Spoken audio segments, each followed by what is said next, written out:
ઉત્તર ગુજરાત અને દક્ષિણ ગુજરાતમાં આગામી 3 દિવસ માવઠા થવાની પૂરેપૂરી શક્યતા છે અને 3 દિવસ બાદ આ ભાગો અને ગુજરાતમાં ઠંડી એવી પડશે કે તમારું સ્વેટર પણ કામ નહીં કરે। ખેડૂતો છે તેમના પાકમાં મોટું નુકસાન થઈ શકે આવી મોટી આગાહી કરી છે અંબાલાલ પટેલે।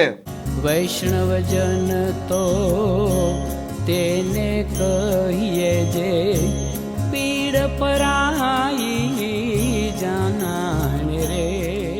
નમસ્કાર, આપ જોઈ રહ્યા છો નવજીવન ન્યૂઝ અને હું છું આપની સાથે તોફિક ગાંચી।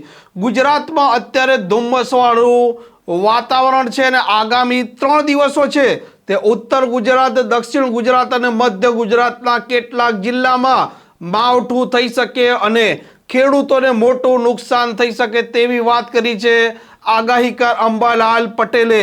તે અહીંયા સુધી નથી અટકતા, પરંતુ તેમણે ત્યાં સુધી કહી દીધું છે કે 29 તારીખ બાદ આ રાજ્યના અનેક જિલ્લામાં ઠંડી એવી પડશે કે સ્વેટર પણ કામ નહીં કરે।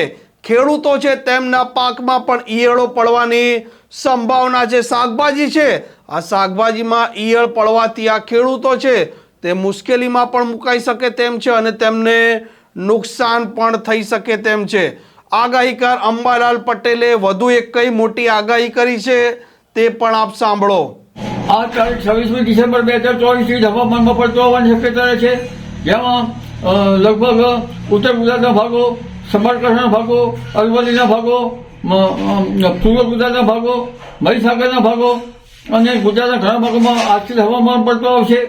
પવનના કારણે ઠંડી પણ જણાશે અને આજે લગભગ બનાસકાંઠાના ભાગોમાં અને કચ્છના કંઈક યાર્ડોના ભાગોમાં કમોસમી વરસાદ થવાની શક્યતા રહેશે।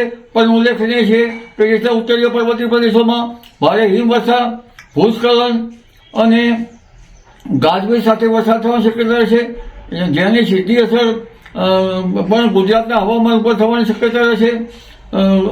ક્યાંક વીજ પ્રપાત થવાની શક્યતા છે। ગુજરાતના હવામાનમાં પણ રાજસ્થાન સંલગ્ન ભાગોમાં કરા પડી શકે છે અને પવનની ગતિ સાથે કમોસમી વરસાદ થવાની શક્યતા રહેશે।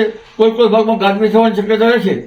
પરંતુ ઉલ્લેખનીય છે કે તારીખ 27, 28 અને કંઈક 29 સુધીમાં મધ્ય ગુજરાતના ભાગો, દક્ષિણ ગુજરાતના ભાગો, નવસારીના ભાગો, વલસાડના ભાગો, તેમજ દક્ષિણ સૌરાષ્ટ્રના ભાગો, જૂનાગઢ, અમરેલી, ભાવનગરના ભાગોમાં પણ કમોસમી વરસાદ થવાની શક્યતા રહેશે। જામનગરના ભાગો વાદળવાળું આવવાની શક્યતા રહેશે, પશ્ચિમ સૌરાષ્ટ્રના ભાગોમાં વાદળવાળું આવવાની શક્યતા રહેશે અને રાજકોટના ભાગોમાં પણ હવામાનમાં પડતો હોઈ શકે છે। ત્યારબાદ લગભગ માવઠુંની અસર ઓછી થઈ જતાં 29 ડિસેમ્બરથી ગાત્રો સિઝનની ઠંડી પડવાની શક્યતા રહેશે, જેમાં કચ્છના ભાગમાં 10 ડિગ્રી સેલ્સિયસ ન્યૂનતમ તાપમાન ઓછું થવાની શક્યતા રહેશે। ઉત્તર ગુજરાતના ભાગોમાં લઘુત્તમ તાપમાન 12 ડિગ્રી કે 10 ડિગ્રી ઓછું થવાની શક્યતા રહેશે। સાબરકાંઠા, અરવલ્લીના ભાગો પર ન્યૂનતમ તાપમાન ઘટશે। પંચમહાલના ભાગો પર ન્યૂનતમ તાપમાન 12 ડિગ્રી સેલ્સિયસ ઓછું થવાની શક્યતા રહેશે। મધ્ય ગુજરાતના ભાગો પર 14 ડિગ્રી સેલ્સિયસ ઓછું થવાની શક્યતા રહેશે। જૂનાગઢના ભાગોમાં 12 ડિગ્રી સેલ્સિયસ ઓછું થવાની શક્યતા રહેશે। રાજકોટના ભાગોમાં પણ 12 ડિગ્રી સેલ્સિયસથી ન્યૂનતમ તાપમાન ઘટવાની શક્યતા રહેશે। એટલે આકરી ઠંડીનો દોર એકાએક આવી જશે અને જાન્યુઆરી માસ સુધીમાં તો લગભગ શરૂઆત સુધીમાં તો કોઈ ભાગમાં ન્યૂનતમ તાપમાન 8 ડિગ્રી સેલ્સિયસ પર જઈ શકે છે।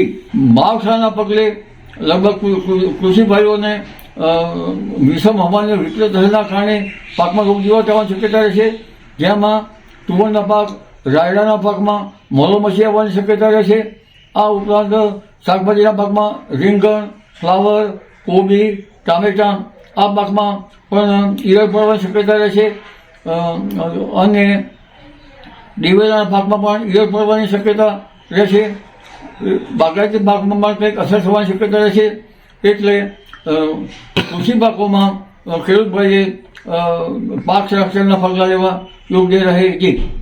જો આપ ખેડૂતો અને જો આપને હવામાન વિભાગના સમાચાર પણ પસંદ આવતા હોય તો સૌથી પહેલા ભૂલ્યા વગર નવજીવન ન્યૂઝની આ ચેનલને સબસ્ક્રાઇબ કરી દો અને તેના સાથે બેલ આઇકોન પણ દબાવી દેજો, જેથી કરીને તમારી મનપસંદ સમાચાર પહેલી નોટિફિકેશન સાથે આપને મળી જાય। નમસ્કાર। વૈષ્ણવજન તો તેને કહીએ જે પીડ પરાઈ જાના। જાણે રે